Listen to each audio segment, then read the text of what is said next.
right, so our next candidate coming in is going to be Greg Tlapek. Greetings. Greg, come Thank on you for up. having me. Take a stand at the podium, please. Gladly. First, I'm going to read Greg's bio to you if I can have everyone's attention.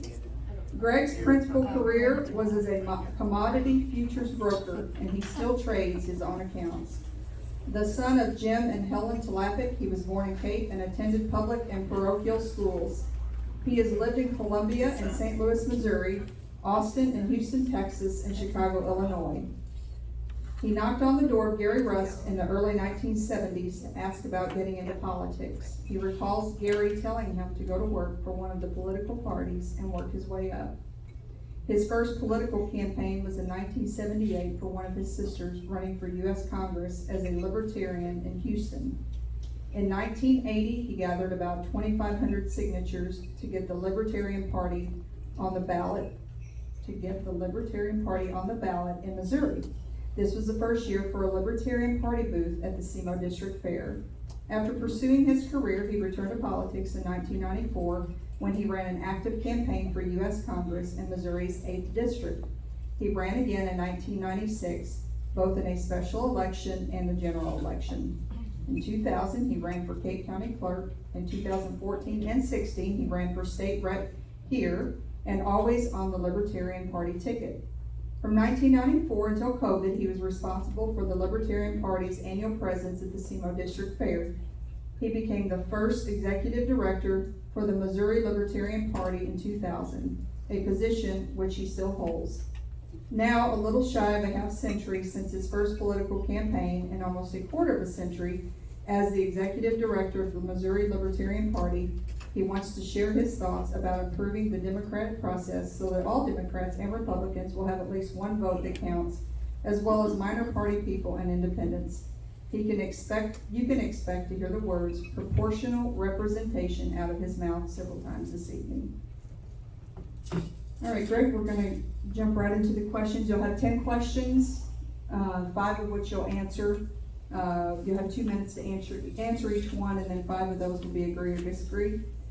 Ms. Rocks there sitting in front of you will hold up a plate that lets you know when you're down to 1 minute. Okay, you ready? Thank you, Sean. Yeah. Question number 1, prior to running for state rep, what government meetings and or functions have you attended, and what was your purpose in doing so? Interestingly enough, Is it green? it seems to be nothing at all. I can do this a cappella. Oh, thank you. Thank you. Okay. Interestingly enough, until the McCraes showed up, the only person besides Jan that I knew here was Rachel. And Rachel and I, in the late 1998, 1996, we appeared together before the city council. Because the city council was in the process of passing a noise ordinance. One of the provisions of which has since been taken to court and declared unconstitutional. And we were opposing that. We went out and gathered signatures. So I've done that. I've been to the city council meeting. And then again, when the city council, some years later, they did this, I don't know if it was a CID or a TIF, it was one of those deals for downtown. They wanted to get a 1 cent sales tax stuck on downtown that basically everybody who shops in Cape Girardeau is going to have to pay, but like 5 people got to vote on. Mm-hmm. And so I was there opposing that. I forgot what that means. I've got 1 minute left. Oh gosh, okay. The thing that really sticks out in my mind, one of the most fun things I got to do, I was invited by the Secretary of State's office to appear in Jefferson City at a hearing, and so I got to testify at a hearing, I think it was a Senate hearing, and I also was invited to represent the Libertarian Party to a group of Hungarians who came, and so I got to learn a few words of Hungarian and learn how to say "Nim Slobodowicz," which means no taxes.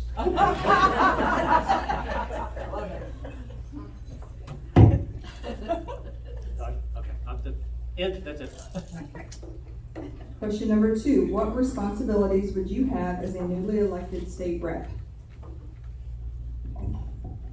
Well, I think probably one of the primary principal responsibilities is something I just wouldn't be any good at, and that's constituent services. I feel like what I see happening in government is it's just a constant stream of people who come to feed at the trough.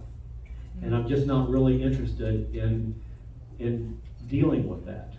So and it's like Jan, I told her, she had to chase me down to get this bio that you read. She had sent me an email, and I said, well, it took me so long to reply to her email. So if that gives you any clue about how I will be about constituent services. So I'm telling you right now, I'm not going to be, I would not be the best person as far as constituent services, and I recognize the importance of that.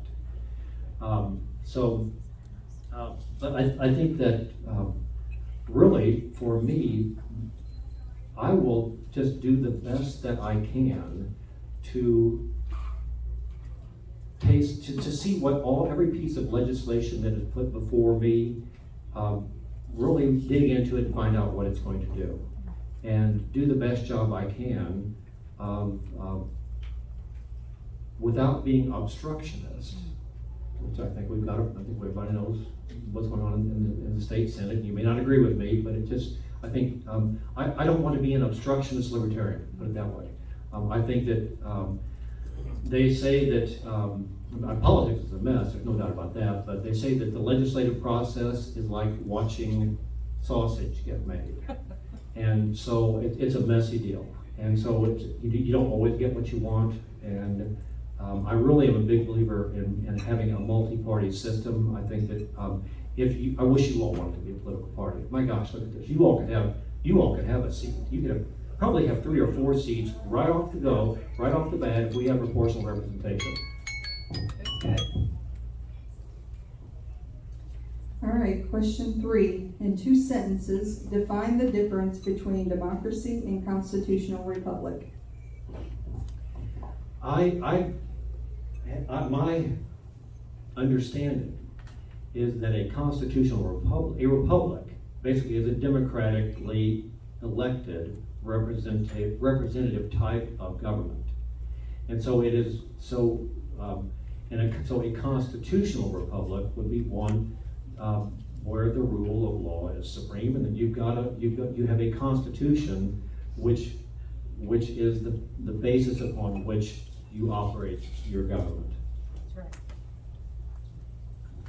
Question 4. What are the top 3 specific issues that are most pressing for our state and country at present?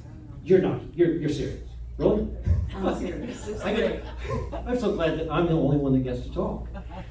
Because I have 3 issues that are of extreme importance to me. I ran in 2014, I ran in 2016, and I did a tremendous job of preparing for the campaign in 2014. And go find, if you would Google Greg Tlapek for state representative, you could probably find my blog spot that has my presentation to that, as well as some other stuff that I've done, and my 3 main issues. And of course, the number 1 is proportional representation. And the basic idea is that we have more than 2 political parties, and that instead for state house, we really should not be choosing between Elaine and me or anybody else. In my opinion, you all should have a political party, and everybody in the state who likes we the people should go, when it comes time to vote for state representative, they should go and punch that spot. Darken that O. We the people, it represents me. And so we the people would get, if you get 10% of the votes, you get 10% of the seats. It would take about 20,000, you go out, you do this, make a political party, it's not that hard, you all can do it. Go out and get yourself 20,000 votes and you got yourself a seat, if we do it right. The other thing is healthcare. I mean, the thing you talk about what affects every Missourian is healthcare. We have got to deregulate healthcare and deregulate healthcare and deregulate healthcare until Missouri is the mecca for people who are looking to get or provide healthcare. We've got to bring down the cost. You either reduce the supply or you reduce the demand if you want to make it affordable. I say increase the supply of practitioners. And then so election reform, health. Thank you, thank you. And then my 3rd issue.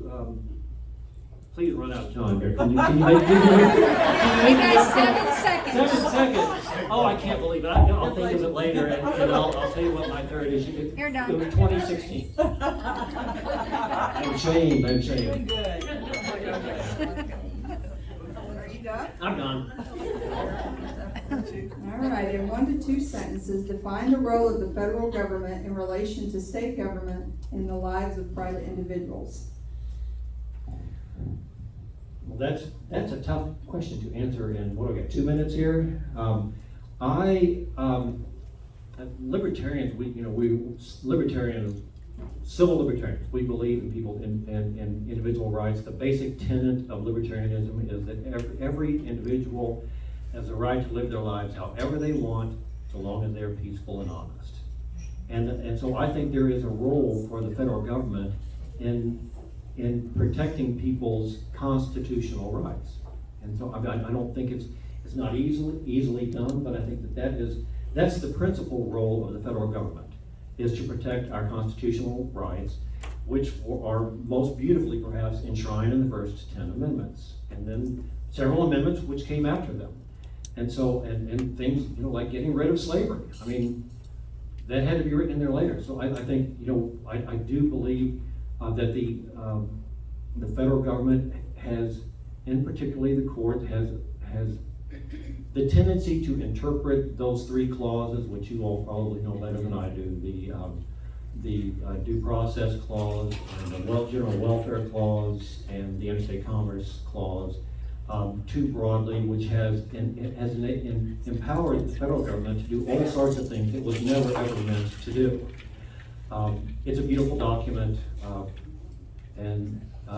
then I think they'll try to hold it together. I mean, it is a beautiful union which we have here, and so if we can keep our 50 states together, we're going to be way better off. And I think it's going to take some statesmanship and artful maneuvering in this day and age to keep us together. But that, I really truly do. I mean, if I can encourage you all with anything, it's like everybody does want the world to be a better place. We really do. I don't care who you are. I want the world to be a worse place. We have different ways of getting there, but we all want the world to be a better place.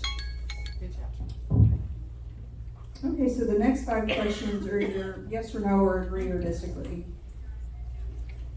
Question 6, since high school, have you read the Missouri Constitution? I have no. Number 7, was the 2020 election stolen? No. Number 8, is election integrity of paramount interest to the voters? Do I have to answer yes or no?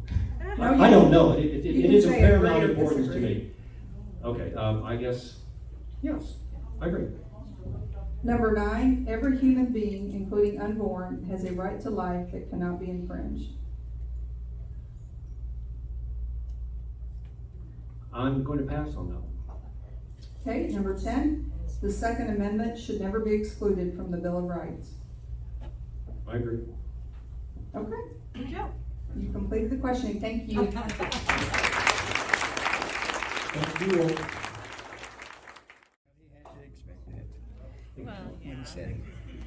And thank you all. Every one of us has someplace else that we could be tonight if we wanted to be. We are engaged. And I think that's the one thing that we can do to make our system better is to get people invested in their government. Like I think the way to make education work better is you get parents invested in their kids' education and charge them for it. Get people invested in their government. And you want to, best way to do that I know of is to make it so that everybody, not just Republicans and Democrats, feel like they have a representative. And that if they go to vote, their vote's going to actually count for something somewhere. And for single seat districts, like the executive offices, it's a single seat district. We elect our whole legislature using the single seat district concept. When actually, this is a perfect breeding ground to do what the whole world does. We can do it better. We're the showing state. We can show them how to do proportional representation right. If all the Democrats in Cape Girardeau felt like there was a reason to think about politics and go vote because their vote for state representative was going to help elect some Democrat other than just be thrown away, they'd think about politics and they would do something about it. If the Republicans in St. Louis City thought that thinking about politics when it comes to the State House of Representatives would make any difference, they'd think about it. But libertarians everywhere, Constitution. What's with the Constitution Party? you know, why don't you all have your own party? A multi-party system would be so much better because it would get all of our gray matter at work on some very complicated problems. And everybody would be at a table and they realize, well, I don't get to have my way entirely. We've got to work this out. And so we've got to form coalitions and somehow get along and not have such an acrimonious atmosphere that we have now in politics. We want all the gray matter there is, we want to think about it.